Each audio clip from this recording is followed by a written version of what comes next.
नारद जी वहां आए और नारद जी ने आकर के कहा, व्यास जी महाराज क्या बात है, अरे आपके 17 पुराणों के बड़े चर्चे हो रहे हैं और महाभारत पुराण का तो क्या कहना, महाभारत तो आपने निचोड़ लिख दिया है सभी शास्त्रों का, बहुत अच्छा है। व्यास जी बोले कि बहुत अच्छा तो है, लेकिन मेरे मन में संतोष नहीं हो रहा, मुझे लग रहा है कि कुछ बचा हुआ है अभी, मेरा मन असंतोष है, खिन्न है।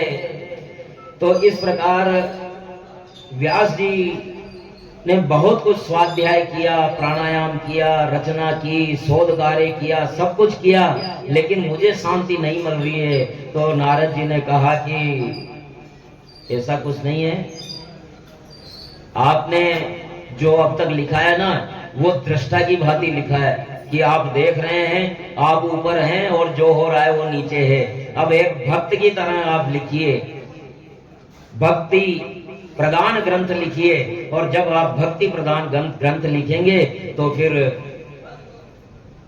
आपके मन को शांति मिलेगी। हे प्रभु, आप नारायण के अवतार हैं, आपसे कोई भूल हो नहीं सकती, आप ज्ञानी है, आपसे कोई भूल न हुई है, न होगी, लेकिन फिर भी आपसे आग्रह, आप जब आग्रह कर रहे हैं तो मैं कहता हूं, आपने ब्रह्म सूत्र के भाष्य में वेदांत का विशद वर्णन किया, आत्मा अनात्मा का विचार किया, योग सूत्र में भाष्य योग में योग समाधि के भेदों का बड़ा वर्णन कर दिया, और महाभारत के तो क्या कहने हैं, उसमें तो आपने समस्त वेदों का सार ही उन्हेल दिया है। लेकिन भवतानुदितं प्राज्ञं यशो भगवतो मलं येनेवासो न तुष्येत मन्येत दर्शनं खिलम्। धर्म ज्ञान योग के आधार श्री कृष्ण है और उनकी आत्मा श्री कृष्ण है, इसलिए कथा का आपने प्रेम पूर्वक वर्णन नहीं किया है, इसलिए अब प्रेम ग्रंथ लिखिए। और कलयुग में के जीवों का उद्धार के लिए आपका जन्म हुआ है। व्यास जी का जन्म क्यों हुआ? कलयुग के प्राणियों के उद्धार के लिए व्यास देव का जन्म हुआ है। भगवत प्रेम के बिना यह संभव नहीं। ज्ञानी पुरुष भी प्रभु प्रेम में पागल हो जाएं, प्रभु प्रेमानंद में मग्न हो जाएं, ऐसी ग्रंथ रचना का महत्वपूर्ण कार्य ईश्वर ने आपके लिए रख छोड़ा है। आपके द्वारा अभी तक वो पूर्ण नहीं हुआ, इसलिए आपका मन असंतुष्ट है। इसलिए अब आप वो भागवत ग्रंथ लिखिए। नारद जी की बताई हुई बात उनके समझ में आई। फिर नारद जी अपना पूर्व जन्म बताते हैं कि किस प्रकार वो दासी पुत्र थे, संतों की सेवा के कारण प्रभु के पार्षद बने, प्रभु का दर्शन हुआ, अगले जन्म में नारद के रूप में हुआ। और प्रभु प्रेम जब होता है तो इसी प्रकार से होता है। और आपको भी जब धर्म ग्रंथ, ये भक्ति ग्रंथ लिखेंगे तो आपका भी मन को शांति मिलेगी। इस प्रकार नारद जी वहां से चले जाते हैं और व्यास जी महाराज फिर भागवत की रचना करने के लिए सन्नद्ध होते हैं। और नमो भगवते तुभ्यं वासुदेवाय धीमहि प्रद्युम्नाय निरुद्धाय नमः संकर्षणाय च। भगवान को प्रणाम किया, भाव से उनका ध्यान में दर्शन किया और ध्यान में परमात्मा कृष्ण के दर्शन हुए और मैं परमानंद में निमग्न हो गया। इस प्रकार से व्यास जी महाराज श्रीमद् भागवत का रचना कर देते हैं। अब रचना तो कर देते हैं, लेकिन अब मैं तो बूढ़ा आदमी, इसका प्रचार करने वाला भी कोई चाहिए। और कहते हैं कि पुत्र ही सबसे योग्य शिक्षक हो सकता है, शिष्य हो सकता है। तो अब शिष्य कहाँ से लाएं? और ऐसा शिष्य जो मेरी लिखी हुई भागवत का भाष्य भी समझा सके, भागवत को समझा सके, लोगों का कल्याण भी कर सके, ऐसा शिष्य कहाँ से लाएं? तो फिर अब कैसे क्या करें? भोलेनाथ से प्रार्थना की, भोलेनाथ शिष्य चाहिए, और भोलेनाथ से उनको शिष्य मिला। और इसकी कथा शुरू होती है महाकाल से। महाकाल से ये कथा शुरू होती है कि व्यास जी को शिष्य कैसे मिला। महाकाल के दर्शन किस किस ने किए हैं? हाथ खड़े करें। अरे यहाँ तो सब महाकाल है, क्या बात है। बोलिए महाकाल राज राजेश्वर भगवान की। तो महाकाल के दर्शन किए हैं, उसमें भस्म आरती, भस्म आरती के दर्शन किस किस ने किए हैं? भस्म आरती यहाँ के महिलाओं को तो अगर जाती है तो पर्दा करने के लिए कर देते हैं, वो कम है। भस्म आरती होती है, क्या ढोल ताशे नगाड़े बजते हैं, डमरू बजते हैं, और सब भस्म छाई रहती है, और उसमें सब लाइटें बंद कर दी जाती है, और दीपक की रोशनी में जो महाकाल का दृश्य होता है, ऐसा लगता है जैसे महाकाल तांडव कर रहे हैं। बड़े आनंद से वहां आनंद रहता है महाकाल की नगरी में। वो महाराजाधिराज है, वहां महाकाल की नगरी उज्जैन में कोई राजा ठहरता नहीं है। दिन दिन में आओ, दर्शन करके जाओ, रात तो महाकाल की है। इसीलिए कहते हैं पल भर में बदल देते हैं जो चाल काल की, पल भर में बदल देते हैं जो चाल काल की। जय बोलो सभी प्रेम से श्री महाकाल की, जय बोलो सभी प्रेम से श्री महाकाल की, जय महाकाल की, जय महाकाल की। पल भर में बदल देते हैं जो चाल काल की, पल भर में बदल देते हैं जो चाल काल की। जय बोलो सभी प्रेम से श्री महाकाल की, जय महाकाल की। सबको बोलना है जय महाकाल, बोलिए महाकाल की, जय महाकाल की। पल भर में बदल देते हैं जो चाल काल की, पल भर में बदल देते हैं जो चाल काल की। जय बोलो सभी प्रेम से श्री महाकाल की, जय महाकाल की, जय महाकाल की, जय महाकाल की। हर हर महादेव,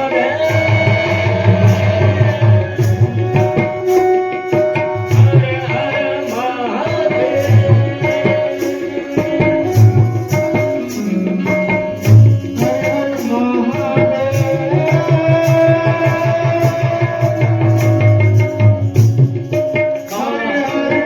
महादेव,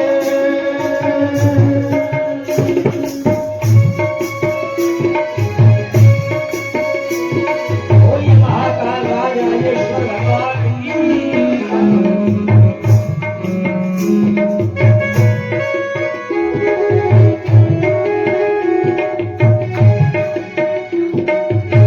समय बड़ा बलवान है, नहीं पुरुष बलवान। कावलूटी गोपियां, वही अर्जुन वही बाण। समय बड़ा बलवान है, समय से कोई न लड़ पाया। सबको समय के अनुसार होना पड़ता है, समय किसी के अनुसार नहीं होता। सबको समय का इंतजार करना पड़ता है, समय किसी का इंतजार नहीं करता। लेकिन देखिए वो समय, वो काल महाकाल के आगे हाथ जोड़ करके खड़ा रहता है कि महाकाल कुछ आदेश करेंगे। सुर नर मुनि न जान पाए काल की गति, सुर नर मुनि न जान पाए काल की गति। इस काल से अकाल ही रहे गति, इस काल से अकाल ही रहे गति। यह काल है बलवान सारी सृष्टि में बड़ा,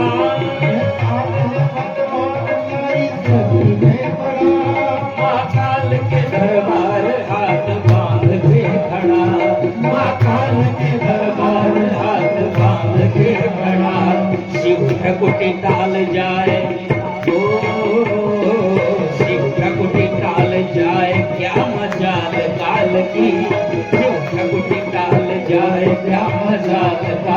की, जय बोलो सभी प्रेम से श्री महाकाल की, जय बोलो सभी प्रेम से श्री महाकाल की, जय महाकाल की, जय महाकाल की, और जय महाकाल की। हर हर महादेव।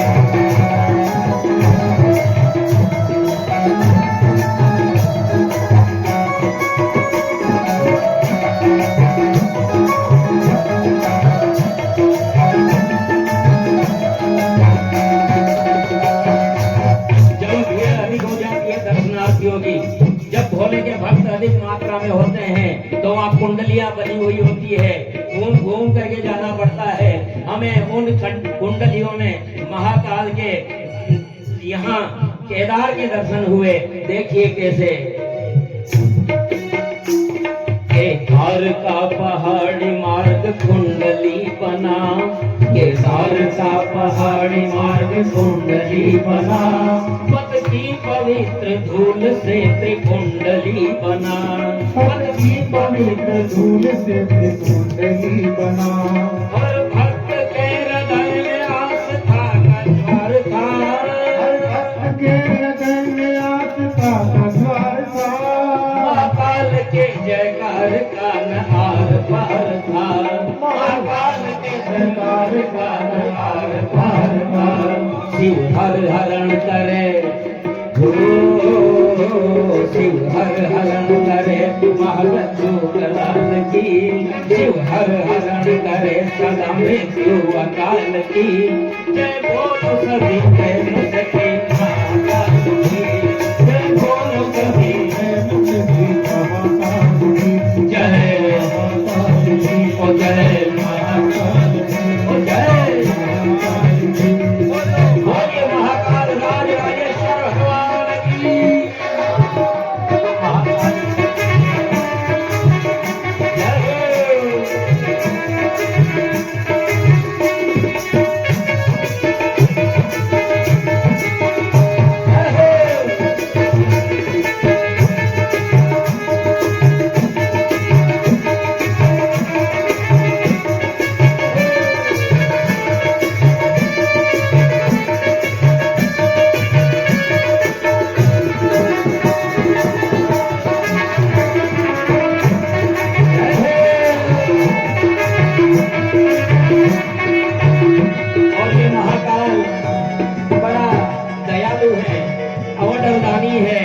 ऐसी कृपा करते हैं कि इच्छा हुई और इच्छा होने से पहले पूरी हो जाती है।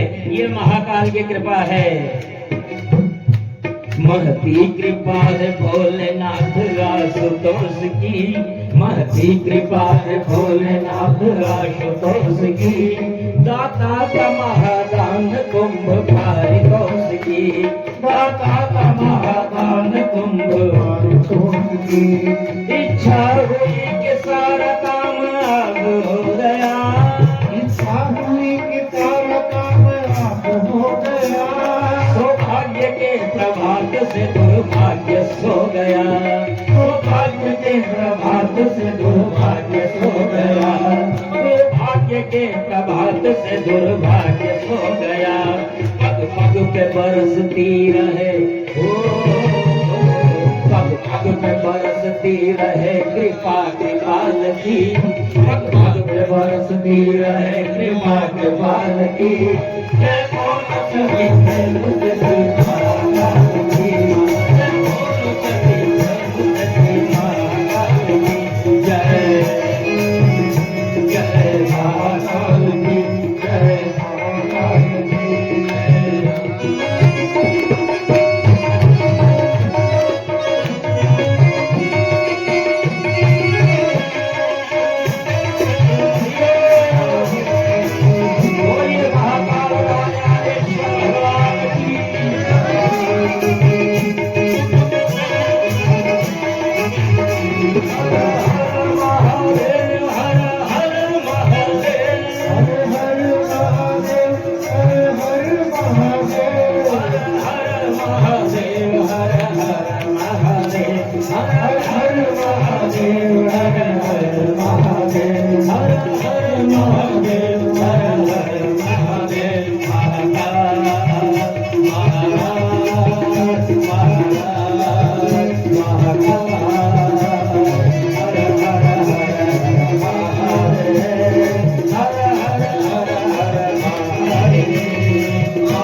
राजराजेश्वर भगवान की।